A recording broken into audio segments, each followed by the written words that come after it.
At 23, I was on the hunt for a studio apartment to rent. Fresh out of college, I had next to no money, barely scraping by on a bit more than minimum wage. My primary focus was finding the cheapest possible option available. Initially, I searched for both one-bedroom apartments and studios. However, as the weeks went by, it became increasingly clear that those options were simply not financially feasible. Reluctantly, I turned to Craigslist, despite its less than stellar reputation. One of my friends had a positive experience and recommended it, so I decided to give it a shot. On the first day of browsing Craigslist, I didn't come across anything suitable, though the sheer volume of listings gave me a glimmer of hope. Unfortunately, none of them matched my location or price requirements. It was around the third or fourth day of searching that I stumbled upon a new listing that caught my attention. Located a few miles away, it was for a studio in a small apartment building. Despite the low-quality, pixelated pictures, I decided to investigate further, intrigued by the promising details. I reached out to the owner, who responded promptly, and we arranged a tour for later that evening at 7. In our brief exchange, nothing struck me as out of the ordinary about the owner. His messages were professional, and he appeared eager to show me the place. A couple of hours later, I got into my car and started driving over to the address he sent me. It's worth noting that I was aware beforehand that this wasn't a particularly nice area of our city, but it was the most affordable. Honestly, I didn't think it was too bad, although looking back, perhaps I was just being naive because it seemed like my only option. Upon arriving, I pulled up to a rather old-looking apartment building. Parking on the side of the street, I texted the man to let him know I had arrived, then proceeded to walk up to the front door. Not spotting the man anywhere, I buzzed the room and waited for a few seconds before the door unlocked. Stepping inside, I was greeted by a staircase in the middle and 2 rooms on either side. Before I could even glance at the room numbers, a voice echoed from somewhere above the staircase, informing me that they were on the 3rd floor. Assuming the man was addressing me, I began ascending the stairs. However, I couldn't shake the growing sense of unease at his absence from the door, especially considering how professional he had been in our text exchanges. Upon reaching the top of the steps, I found myself in a small hallway with 2 doors, one of which was open.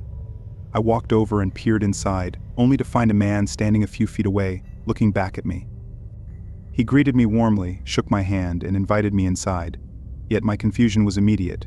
The place was clearly inhabited, with a couch, TV, chairs, and even food on the counters. It was unmistakably lived in. "Does someone else live here?" I asked kindly. The man quickly replied with a short laugh and said, "No one lived here and everything would be gone by tomorrow."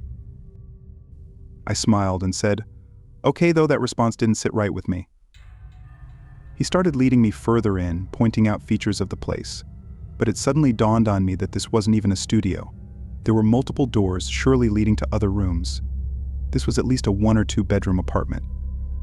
And there was no way the price could be what he said it was. It seemed like he noticed my suspicions as he stopped what he was saying and moved toward the hallway. He opened one of the doors that clearly led to a bedroom and started telling me to take a look inside. But before I could answer, we were interrupted when my phone chimed. I pulled it out of my pocket and checked who it was. My face went pale, seeing it was from the man from Craigslist asking where I was. I looked up in horror, realizing what had happened, and I could tell that whoever this guy was in front of me knew that I'd figured it out. This terrifying moment passed, and the guy didn't move or say anything. He just stood and looked at me with a blank stare. After a moment, I hurried out of there and down the stairs, not hearing the guy follow. I got in my car and left, feeling horrified. I never even texted the actual man back, as I was no longer interested in staying anywhere near that place. And I didn't know if maybe he was in on it too, somehow. But whoever that guy was who lured me into his home was so close to being able to probably abduct me. I don't know. And I don't even want to know. But I never opened Craigslist again after that night.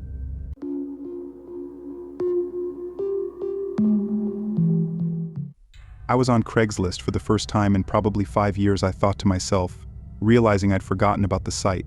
I'd never had any need or use for it and hadn't really heard about it lately. But due to my moving situation, I needed to get rid of a bunch of random things. I initially called a junk removal company, hoping they would just take everything.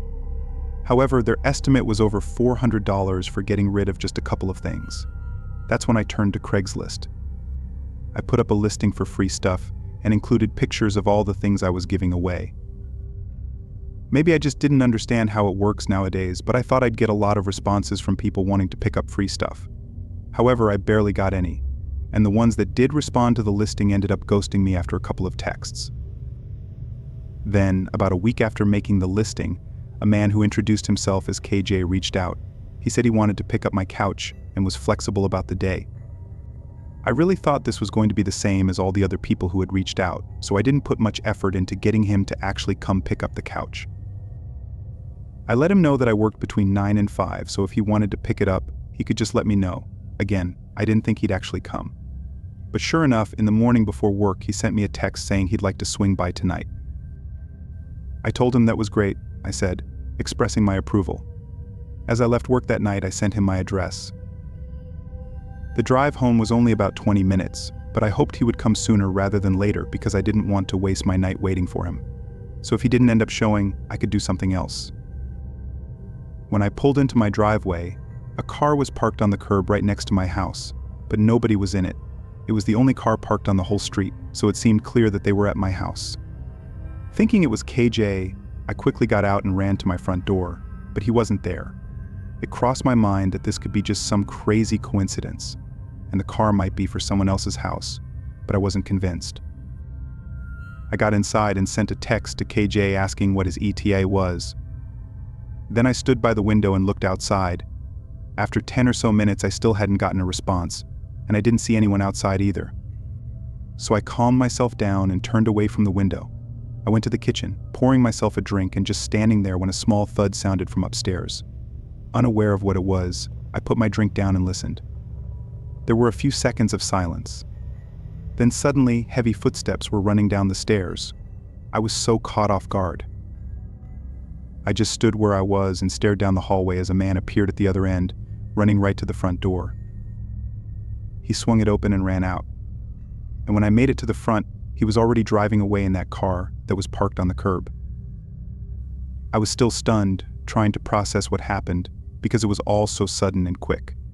Eventually, I got my phone out and called the police, then tried calling KJ, but he didn't pick up, which meant to me that it was definitely him who had broken in.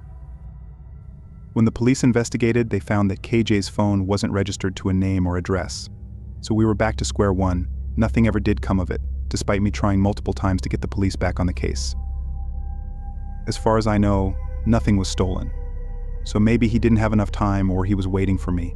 Maybe that thud I heard was him accidentally giving himself away. So he took his chance to run now that he didn't have the element of surprise on me. But whatever really happened, all I can do is hope that he never comes back.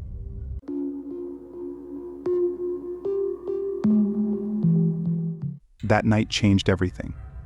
Now every shadow holds their sinister secrets. In 2018, I experienced a divorce that left me with virtually nothing. I relocated to a small home, but it was empty. I lacked furniture, appliances, everything, really. The task of furnishing my place seemed daunting, particularly from a financial standpoint. So I saw this as an opportunity to find discounted items on Craigslist. My main focus was on big-ticket items like a couch and a TV. Finding deals didn't prove difficult. I reached out to a few sellers and made some purchases. During this process, I came across a listing for a TV stand posted for $40. It looked like a typical wooden TV stand. The seller, Matt, however, had specific conditions for pickup. He insisted it had to be after 9 on weekdays due to his work schedule, ruling out weekends entirely. While this arrangement still suited me, I found his strictness somewhat peculiar. I assumed this specificity was why the item hadn't been sold yet. I agreed to pick up the TV stand on a Wednesday at 9:30 p.m. On the appointed day, I confirmed with Matt and received his address. The town he lived in was unfamiliar to me, only mentioned in passing conversations. Soon I understood why. Most of the homes were dilapidated, with aging infrastructure. Even the streetlights were mostly non-functional. Pulling up to Matt's house didn't ease my unease. It matched the rundown appearance of the surrounding homes, illuminated only by a dim hallway light. I counted out $40 and tucked the bills into my pocket before stepping out of my car and onto his porch. As I waited for him to answer the doorbell, I glanced around his yard. It was cluttered with various items, garden statues, eclectic decorations scattered about. The porch itself was adorned with knickknacks and oddities. Then he opened the door. Matt was a tall and skinnier-looking man. Probably in his 40s, I observed. He wore a tired expression, as if he hadn't slept in days. As he welcomed me inside, I could smell booze on his breath. If I'd known beforehand that this was who I'd be buying from, I never even would have come here, I thought, but it was too late for that now. As we walked down the hall, stuff was scattered all around the house. It wasn't like a hoarder's home you'd see on TV, but more like an abandoned house that had been trashed by random teenagers. When we reached the living room in the back of the house, he pointed at the TV stand. The room was barely lit, making it hard to see the condition it was in. "Any chance you could turn on the light for me?" I asked politely. Matt didn't respond, but walked over to the wall and flicked on a small lamp in the corner. It was around this time that I got a really weird feeling that something was wrong. And before I even got to look at the TV stand, I heard someone else behind me. Another man had come around the corner, standing next to Matt. He didn't say hello or anything, just watched me. I was really unsure what to make of this and didn't want to overreact right away, but I was also getting really uncomfortable as that eerie feeling only grew larger. I was standing there trying to think of what to say or do, but then Matt walked past me and stood in front of the TV stand. They were now on either side of me, facing me and not speaking. Several long seconds passed as nobody spoke or moved. Before I quickly walked past the other guy and down the hallway toward the front door, I made a hasty exit. As I left, I heard them laughing in the room behind me, like this was funny, and as I got halfway to my car, the front doors slammed shut. I can't even find any reasons for what occurred that night or what those two guys were trying to do. Maybe it was just some sick joke they were pulling, trying to get me to freak out, or maybe it was something more sinister. I don't plan on finding out, though.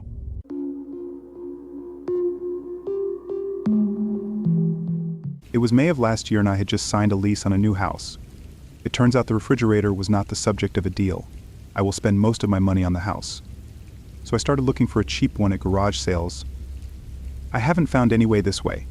Therefore, I miss Craigslist.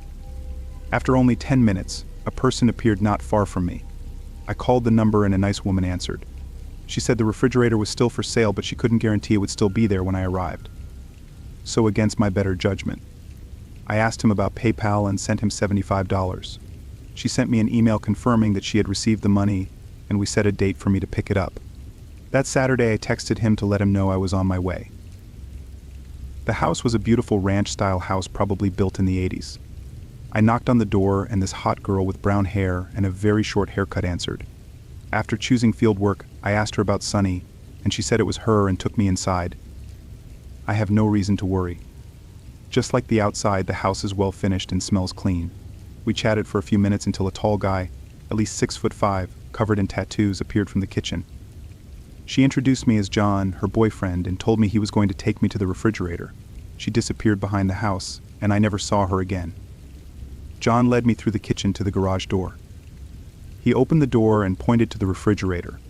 He was in front of me, almost sitting against the high door. I could barely see it because the garage was so dark. I asked him if he had a light, but he said it was broken and they hadn't had a chance to fix it. It's not serious. He had to open the high door so I couldn't get out. Anyway, I asked him to pick it up, but he said it was also broken. He apologized. I was just about to present it to the House of Commons. This upsets me, but I have no other choice. Right now. There was a bit of light coming from inside the house. It must have done that. I took 2, maybe 3 steps into the garage before realizing there was plastic on the floor. I looked down and saw it covering the entire floor. That's when I started to worry. I don't see any reason why I should be there, except that I would stop walking. John's shadow began to get closer. Then in the left corner I heard shuffling. Everything in me speaks of leaving. Suddenly I turned around and quickly went back to open the door. I was surprised that John was so close to me, but I continued. I snuck up to him and said, I left the stroller in the truck, and I'll be right back. Not far away there was a cart leaning against the wall. He pointed at it and was about to say something, but I didn't stop. When I was sure he was no longer behind me, I ran the rest of the way to my truck door. I jumped in and out of there. I don't know what happened after that. I received a few messages from Dawn, but posted them without reading them. When I got home, I logged on to Craigslist to report them. I was shocked to see that the list was gone. I looked around for another 30 minutes to make sure they deleted it immediately. I also called the police and reported it. They seemed a bit skeptical about my request, but promised to check. I never heard from them again, and I didn't care. I'm alive, and that's enough for me. For the $75, I have no chance of asking for a refund, and it's not worth getting involved with these monsters anymore. Since then, I haven't gone there anymore. The whole system seems dangerous to me these days. Anyway, a week later I got lucky and a thrift store in my neighborhood had a used refrigerator. It cost $100, but it's much nicer than this one, and it serves its purpose very well. And in conclusion, I don't want to mislead people. I don't think Craigslist is dangerous, and it's free. Thousands of people collect their belongings every day without any problems. But after what happened to me, I don't think it's worth it. However, if you find anything on the site, just be careful. Bring a friend when picking them up if you can meet in a public place during the day. But more importantly, use your head in the situation may seem fuzzy and could be the difference between life and death.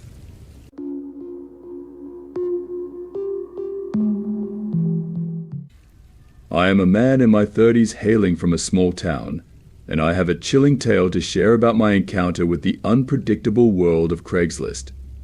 It all started when I decided to sell my US television set on the website. The TV was nothing extraordinary, just a modest entertainment center, but I thought it might catch someone's interest. Little did I know that the simple act would spiral into a horrifying ordeal that still sends shivers down my spine. The first sign of life from the other side of the screen was a message from a woman who seemed quite keen on the entertainment center. "Hi there. I saw your TV listing. Is it still available?" she messaged. We exchanged a few messages, and soon enough, we had arranged a time for her to come over and inspect the item. The plan seemed straightforward enough. We agreed on 7 o'clock, and I made sure everything was ready for her visit. As the clock neared 7, I waited with anticipation. But as the minutes ticked by, there was no sign of her. Confused, I decided to text her to see if she was still planning to come. After what felt like an eternity, I finally received a response just when I was about to call it a night. "So sorry. Can I still come over?" she apologized. Being a night owl, I thought, why not? Let's give it a shot, even though it was already 10 p.m. As you can imagine, the 10 minutes she said she would take to get there turned into 20. I began to question whether I was wasting my time when another text message arrived. "Just pulling up now," she messaged. My curiosity overcame me, even though she said she was just pulling up. A mixture of anticipation and caution filled me as I made my way to the front door. My heart skipped a beat as I approached the door. Not only was the woman there in my driveway, but her car also had 4 or 5 additional occupants. "Who are they?" I asked, feeling a knot in my stomach. "They all want to see the entertainment center," the woman explained in a casual manner. "I don't know about you, but having a bunch of strangers break into my house wasn't in the plan." I firmly informed her that only she could enter to check out the TV. I wasn't even sure I wanted her to enter my home at that point. "I'm sorry, but I can't allow everyone in," I stated firmly. Despite her insistence, she might understand, so I told her no. I was surprised to see the woman lose her composure and become angry at my choice. "This is ridiculous. You're not being very accommodating," she snapped. She had the gall to accuse me of not living up to my Christian obligations. Let me tell you, putting myself in danger wasn't part of being a good Christian. As you might imagine, I locked all the doors because I was uneasy and went inside my house for protection. With my heart racing, I couldn't help but glance out the window. One of the guys who was with her made the odd decision to relieve himself at the end of my driveway, which made things even more bizarre. It looked like a scene from a horror film throughout. They eventually got back in the car, and with a screech of tires, they all drove off into the night. I couldn't believe it. It was like a nightmare had abruptly ended when I considered what might have occurred if I had allowed them inside. I couldn't help but shudder. I learned a valuable lesson about using Craigslist to transact with strangers after that terrifying incident. I made sure to exercise extra caution and follow my gut instincts going forward. Simply put, you can never be sure who is lurking in the online world shadows on the other side of that screen. Therefore, keep my story in mind. If you ever find yourself selling something on Craigslist, be wary, establish boundaries, and resist pressure to jeopardize your safety. After all, it's preferable to be branded a bad Christian than to experience a real-life horror story.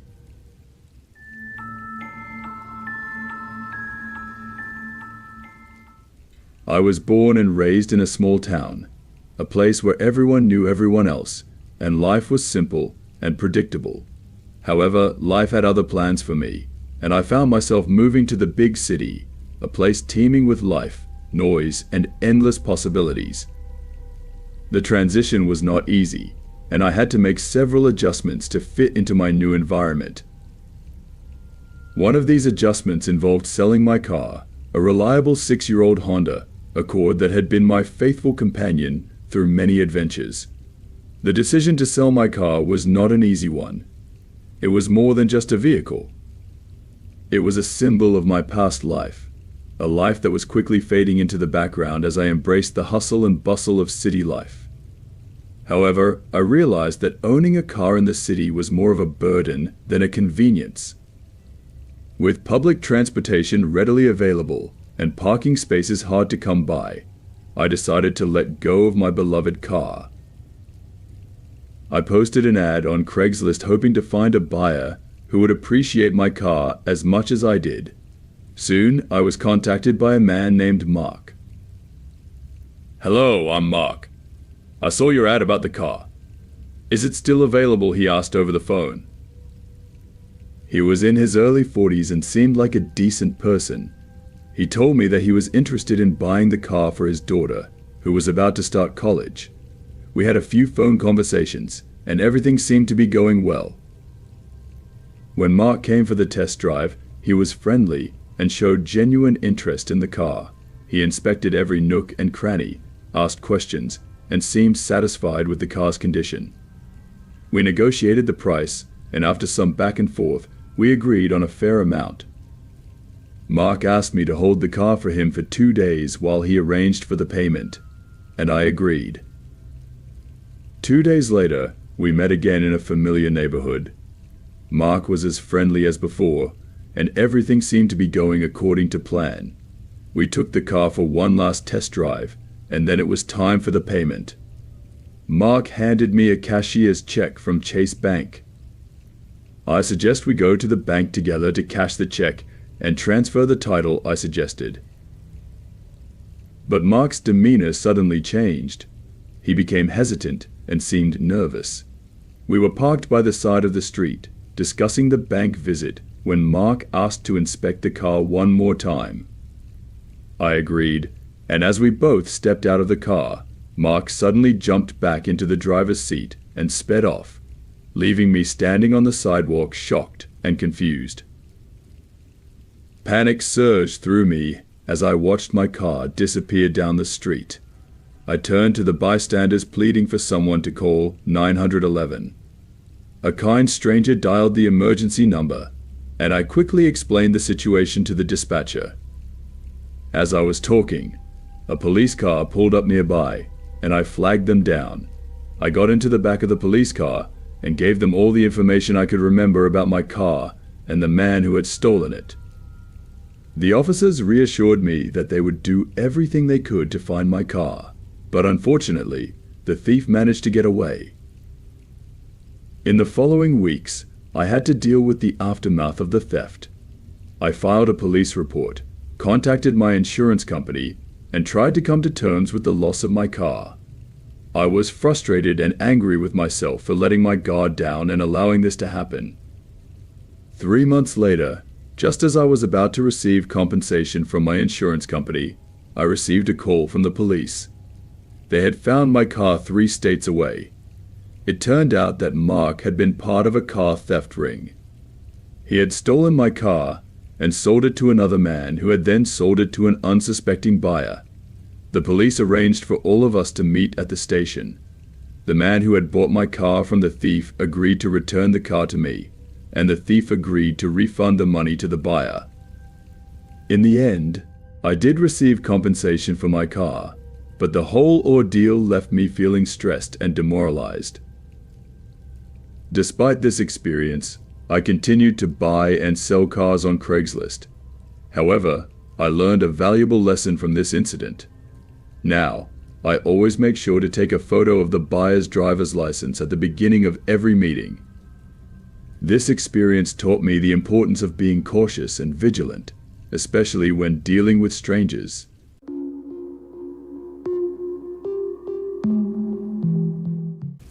This happened quite a while back when I was 18 years old. I lived with my folks, even though I had recently moved on from secondary school. I just purchased another PC. Furthermore, after I was finished getting it set up, I posted my old one on Craigslist. It was just 2 years old. Yet in those days that implied it was obsolete. It was a Dell PC with fair specs, and it was very nearly $2,000 fresh out of the box. I was asking for just $500 because more current workstations at the time were significantly better. After posting it on the web, I didn't need to wait long for a reaction. A person named Toby informed me I was inspired by the PC, but I needed to see it first. I needed to set up a chance to meet next week when I would be in Midtown. That way we could meet at a bistro or something like that. At the point when I proposed it, Toby said that he wanted it immediately. Therefore, I consented to allow him to approach my home. I realized gathering in a public place would be more brilliant. Be that as it may, our home was in suburbia, and I didn't have a vehicle. I realized it was apathetic and moronic. Yet I gave him my residence. My folks weren't home, and I figured it'd be a speedy deal and that nothing would turn out badly. Toby appeared sometime thereafter, on a Saturday at around 7 p.m. I saw a more seasoned van maneuver into the carport, and a man got out. In any case, he was in good company. He had one more person with him. The two of them were no less than 30, a lot greater than me. When that's what I saw, I felt somewhat frightened. Something about their presence felt off. In any case, I forgot about the inclination. All things considered, they were only there to check a PC out. I let them in, and we set up in the kitchen. I started showing the PC to Toby, and afterward, his companion promptly requested that I utilize the restroom. I pointed him to the correct heading, which was not far off and down a short passage. Then, at that point, I zeroed in on showing the PC to Toby. Around 10 minutes passed while we were checking it out. I had deleted it in advance, so it was fundamentally running as new. Then, at that point, I unexpectedly understood that the other man hadn't gotten back from the washroom. "Hello, he's your companion." "Good," I asked Toby. "No doubt, you can take some time some of the time, just relax." He consoled me. I tuned in as intently as I could and heard strides that weren't coming from the washroom region. They were coming from higher up. Since there were only the three of us in the house, I realized it was him. The restroom was on the fundamental floor, so there was not a great explanation for him to be up there.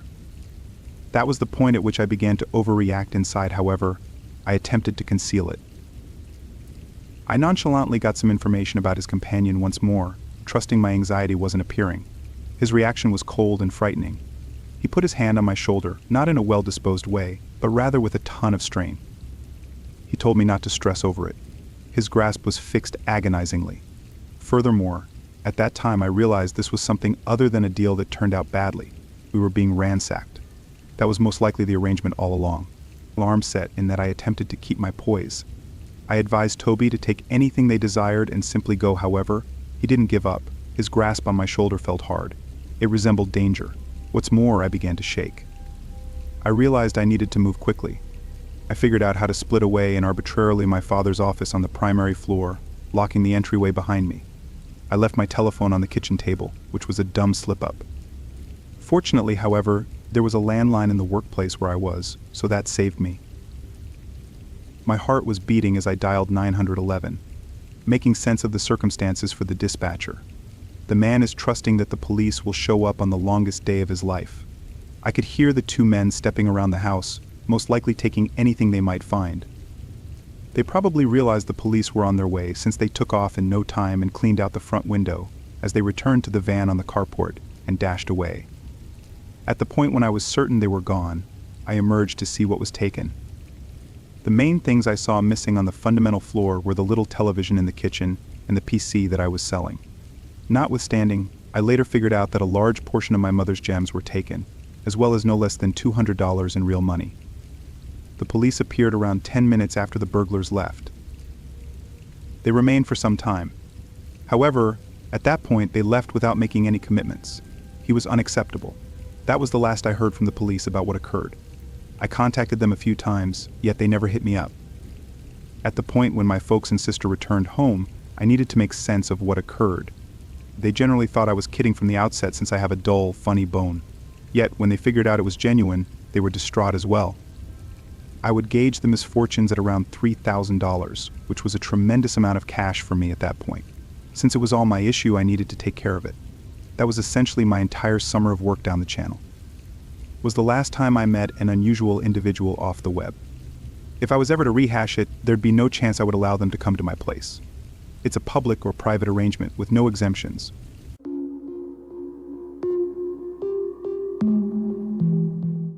I use various websites like Craigslist for the same reasons everyone else does. You can find expensive items at significantly discounted prices, or even just cheap things for even cheaper.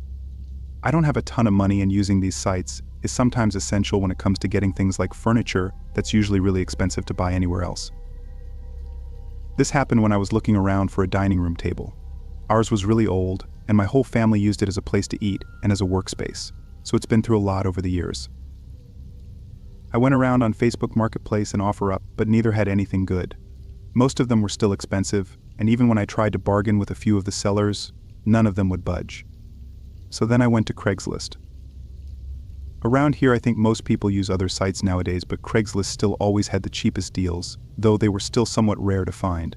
But almost as soon as I opened up the site and hit enter on the search bar, a really good listing showed up. It was a very basic wooden dining table that didn't have much wear on it, and the seller posted it for only $100. Compared to the $400, $500 everyone else was listing things for, this was a steal. I sent a message saying I'd love to check it out and would be willing to pay the full price. He didn't reply immediately, so I just took a break and hung out with my kids until around 7 when they went to their rooms to get ready for bed. I went back to my laptop and found a response from just a couple minutes ago. It was a very quick few sentences saying he was sorry but the table was going to be thrown out tomorrow morning, but if I really wanted it, I'd have to come by tonight or any time before 5 a.m. tomorrow. It was weird that he'd be willing to sell it at any time during the night, and his reasoning didn't make all that much sense to me. But after some thought, I replied back saying I could pick it up right now. I didn't want to go there really late into the night or super early in the morning, but it was only 7, so I didn't see a problem if I was able to go right now. The man replied quickly, agreeing and sending the address.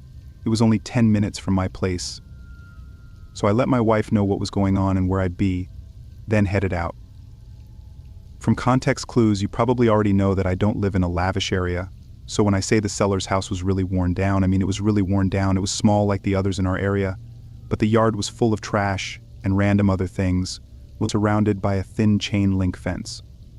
I parked on the side and opened the fence, walking through the yard and up to the door, which was already open. I could hear some people talking and laughing. I peeked inside and gave a light knock on the door. Right away, a man came around the corner and invited me in. He looked like he was in late college, somewhere in his mid-20s. As I stepped inside, though, I couldn't help but notice how disgusting the whole place was. There were beer cans laying around and stains in the carpet. It looked like a really poorly taken care of house where they had probably hosted hundreds of college parties. The man was very laid back, though, casually walking me down the hallway and into the kitchen while talking about how he didn't have room for the table anymore. When we got to the kitchen, there were 2 other men, looking about the same age and standing against the wall, seemingly in the middle of a conversation. Next to them was the table. Somehow it looked almost untouched. I didn't know how that was possible considering the rest of the house. I walked around it and checked to see if it was stable and whatnot, but as I did, the house suddenly went quiet. The 2 talking had stopped and the man selling the table didn't speak either. I looked up, seeing them all staring at me. Did I do something? I asked, looking around at each of them. When my eyes fell on one of the men closest to me, though, I noticed that his pupils were massive, something that only being drugged up could achieve, but what he was on I didn't know. Regardless, in that moment, I knew this wasn't right. Not only was this getting strange, but I didn't want to buy a table that's been in this kind of house and used by these sorts of people. I think I'm going to pass on it. Thank you, though, I said softly. I started walking toward the hallway, but one of them stepped in front of me. He didn't say anything, he just stood there, blocking the way out. Something about the way they were all looking and acting. I could tell that whatever this was planned out, and they likely never meant to sell the table. My face fell to fear, as the anticipation of just standing there, surrounded by these strangers, began to overwhelm me. But then one of them stepped over and whispered something in the other's ear, and they moved aside, still not saying anything. I cautiously walked between them, hurrying down the hallway and out the door. A lot of things went through my head on the drive home. I knew that they were planning something horrible, but what that was and why they ended up letting me go, I'm not so sure of. When I got home, I told my wife, who convinced me to call the police and report it, but they couldn't do anything without anything having happened. So whatever those men were planning, I'll probably never know. I just hope someone else doesn't have to find out.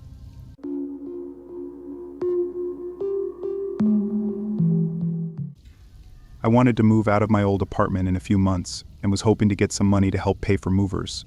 The shoes were nothing special, but I listed them for generous prices, hoping to get them bought quickly. It was some guy whose email had the name John K in it, and he offered just $5 less than my listing price. It seemed like an unnecessary adjustment to the original price, but I didn't want to keep waiting for more offers, so I wrote him back saying I was okay with that. We set up to meet the following day at 5, in the parking lot of a public gas station in the middle of town. The next day I sent a text and he confirmed that he was on his way, so I left as well and got to the gas station right at 5. They weren't there yet, but there was a lot of traffic on the road, so I figured he'd be late. I sat in my car patiently, and over the course of 30 minutes, the roads cleared up and the sun started coming down, and then John finally pulled in. He drove a small sedan with none of the headlights working and resembling something from a scrapyard. He parked next to me and got out. John looked like he was in his 30s and was a pretty large guy, wearing ripped-up clothes and having long, unkempt hair. He didn't say much, so I brought out the shoes and let him look at them. As he held them, though, and didn't say anything, he kept looking back at the gas station. I don't know what he was looking at, I thought, but after he checked over his shoulder multiple times, I glanced over as well. The gas station was empty aside from one guy putting gas in his car, but otherwise I didn't know what he could be looking at. John was taking his time, though, pointlessly looking over everything multiple times, as if they were some really rare shoes that he was going to drop hundreds on. But these were just some regular sneakers, nothing fancy or rare. Then John looked over his shoulder one more time, just as the car by the pump started to drive away, and all of a sudden, his whole demeanor changed. He stopped looking at the shoes and looked at me. "What else do you have?" he asked abruptly. I looked at him confused. "Those are the only shoes I brought. I didn't know you were interested in others." His eyes went cold as he stepped past me and put his hand on my car door, trying to open it. "It was locked," I explained. John immediately looked at me and told me to unlock it. His voice was deep and strict, like it was a threat if I didn't. I kind of just stared at him and tried to wrap my head around this, thinking of what the best course of action would be, but in the moment, there's just no time to really think through options. I unlocked the door, knowing at most all he could take was a couple random bills I had in the front, but then he said something that I was not expecting at all. "Get in." He opened the passenger door and told me again. I stood there, even more taken aback, but now starting to get way more worried about where this was going. I looked behind me, hoping someone else was here, but the gas station was empty. No people or cars anywhere in sight. John grabbed my arm and pulled me over to the door, taking the keys from me and aggressively shoving me into the car while throwing a few punches landing on the right side of my face. I immediately tried to get up, but John slammed the door against my head, making my vision go blurry and everything just sort of fading in and out. I heard him start walking around the car as if he was going to the driver's side, but then he suddenly turned around and sprinted back to his truck. I was still out of it and barely remember anything else, but I guess someone pulled in at the perfect time and confronted John, scaring him away. If they hadn't have helped me and John was able to get in and presumably drive away, I don't know what would have happened. Assuming his car was either stolen or untraceable to his name, then stealing my car and abducting me would have left no trace of our interaction, giving him days, if not weeks, to do whatever it was he planned before anyone would even come looking.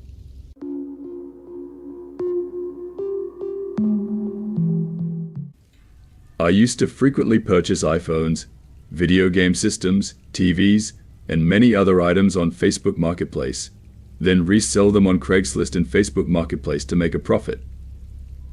I've been doing this for years as a side job, and I've learned a lot along the way. Hello, I'm Mark. I saw your ad about the car. Is it still available?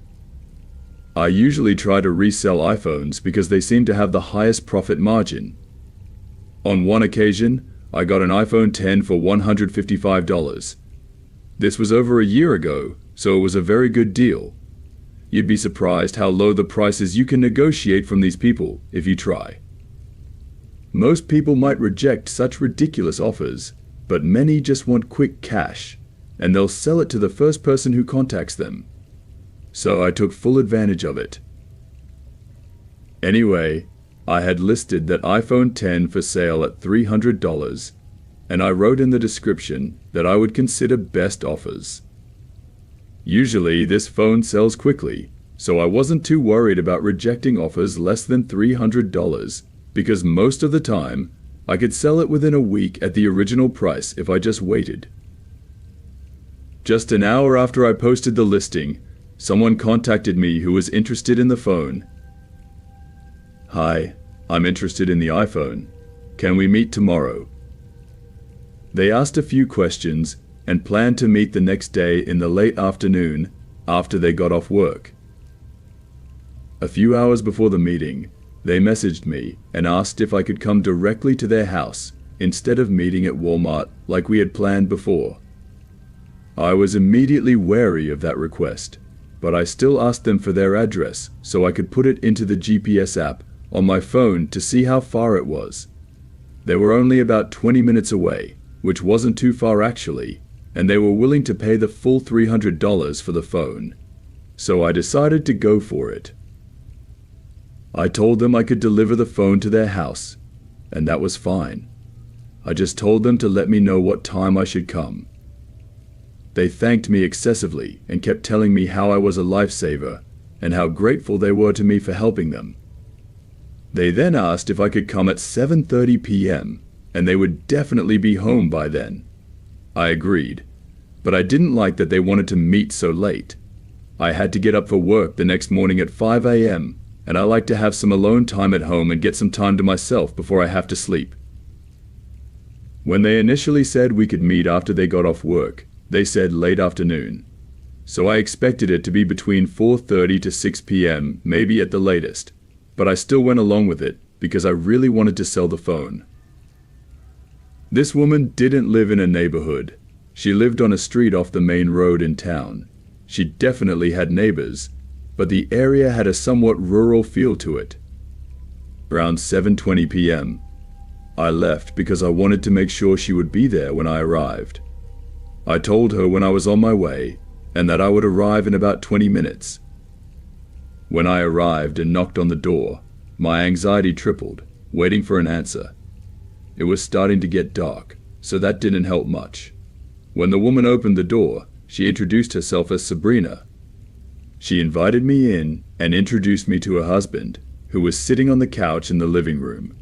Almost immediately, they started mocking me, making fun of my clothes and appearance, and even tried to pass it off as a joke.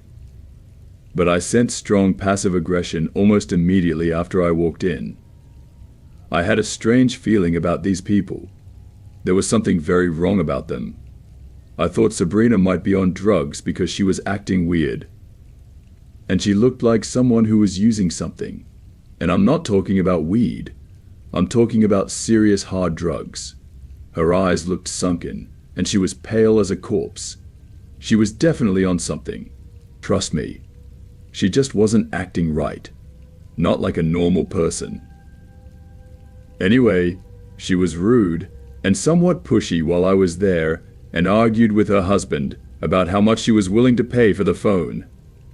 I let them look at the phone. Sabrina wanted to put her SIM card into the phone before buying it because she wanted to make sure the phone would work. She then started complaining about a small crack on the phone, even though I stated in the description that there was a small crack, and it was fully visible in the photos I took. She started getting upset and said that I was trying to scam her. She said she wouldn't pay more than $200 for it. I immediately said no and asked for the phone back, constantly trying to negotiate, and I said that I wouldn't accept less than $250. I made it very clear that I wouldn't accept anything less than that. Not liking that at all, she took her SIM card back from the phone and literally threw it towards me. And I mean, she really threw it at me like really hard. The phone hit me directly in the face and then fell to the floor after bouncing from my head to the hardwood floor. "What's wrong with you?" I asked. Then she ran off somewhere. I think it was her bedroom. I started screaming and crying hysterically. Her husband tried to calm me down and gave me $100 so I wouldn't call the police. I accepted the $100 and I didn't call.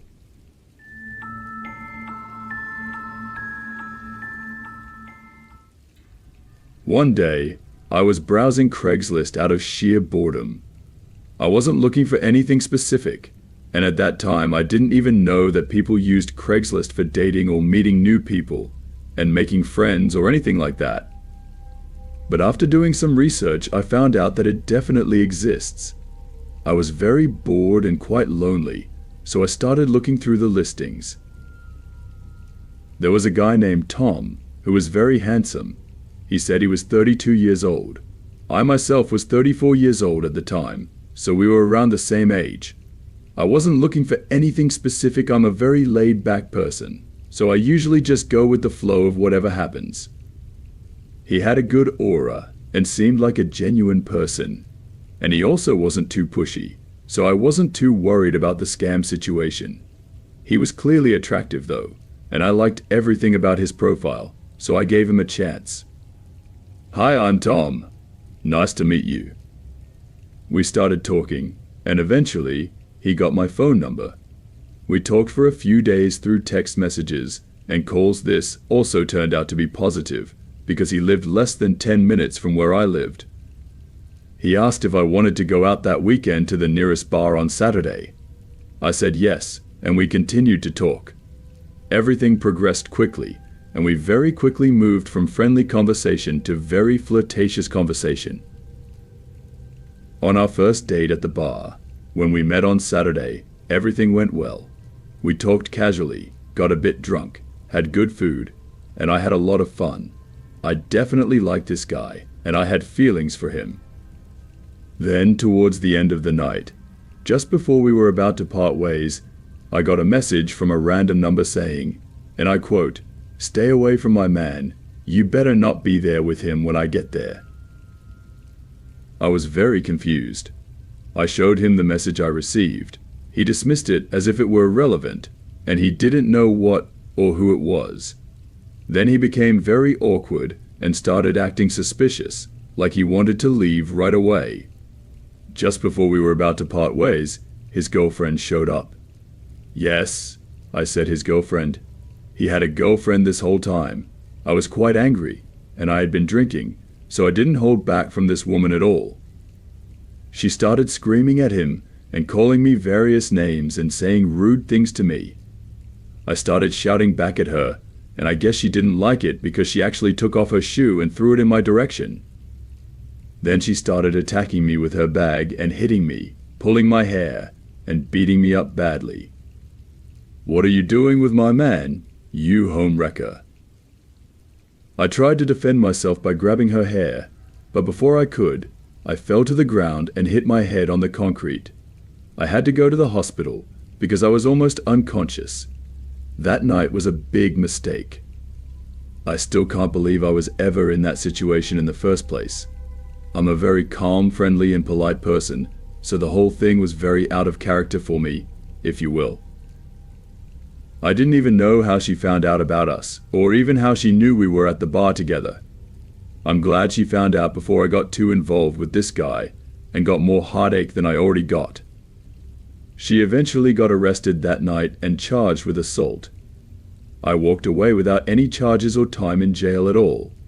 I just went away with a severe concussion and a big reminder of why I'll never meet random strangers from the internet again.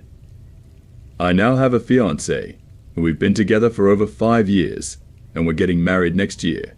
We plan to start a family soon, and I've never been happier.